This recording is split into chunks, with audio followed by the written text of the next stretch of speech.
நடந்து முடிந்த TNPSC group 2 தேர்வு எப்படி இருந்தது என தேர்வர்கள் கூறுவதை தற்போது பார்க்கலாம். ஈஸியாக தான் இருந்துச்சு, கொஞ்சம் ஆனால் டைம் தான் கொஞ்சம் பத்தாமல் இருக்கு. ஜென்ரல் இங்கிலீஷ் ஆப்டிடியூட்லாம் ஈஸியாக தான் இருந்தது.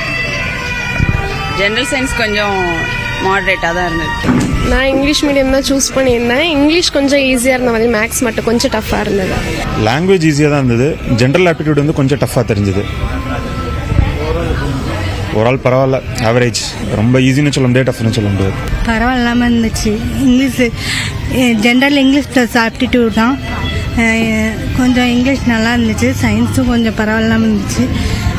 அட்டன் பண்ணுற மாதிரி இருந்துச்சு. ஓவராலாக எல்லாத்தையும் கவர் பண்ணி எக்ஸாம் எல்லாம் எழுதிட்டேன்.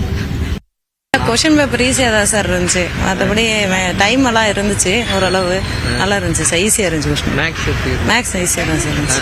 சிலர் சொன்னாங்க மேக்ஸ்க்கு டைம் பத்தலை அப்படின்ற மாதிரி. இல்லை, கொஞ்சம் டைம் வந்து எல்லாத்துக்குமே பத்தல. மேக்ஸ் வந்து கொஞ்சம் டஃப்பாக அந்த மாதிரி இருந்துச்சு. ஆனால் கொஞ்சம் டேலி பண்ண கஷ்டமாக இருந்துச்சு. வேற ஒன்றும் இல்லை, மற்ற டைம் ஈஸியாக தான் இருந்துச்சு. கொஷின் பேப்பரில் ஈஸியாக தான் இருந்துச்சு. தமிழ் கொஞ்சம் ஒரு 10-15 கேள்வி கஷ்டமாக இருந்துச்சு.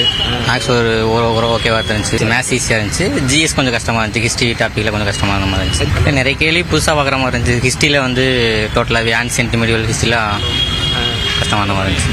சில பேர் தான் கேட்டிருந்தாங்க, இந்த புக்கு எழுதுனது யாரு இந்த மாதிரி கேட்டிருந்தாங்க. அதெல்லாம் கேள்விப்படாத மாதிரி இருந்துச்சு. தமிழ் ஓரளவு ஈஸியாக தான் இருந்தது. நான் படிச்சிருந்தேன் தமிழ், ஸோ அதனால எனக்கு கொஞ்சம் ஈஸியாக இருந்தது. மற்ற ஜென்ரல் ஸ்டடி நான் அந்த அளவு ஃபோக்கஸ் பண்ணலை, ஸோ அது எனக்கு கொஞ்சம் டிஃபிகல்ட்டாக இருந்த மாதிரி இருந்தது.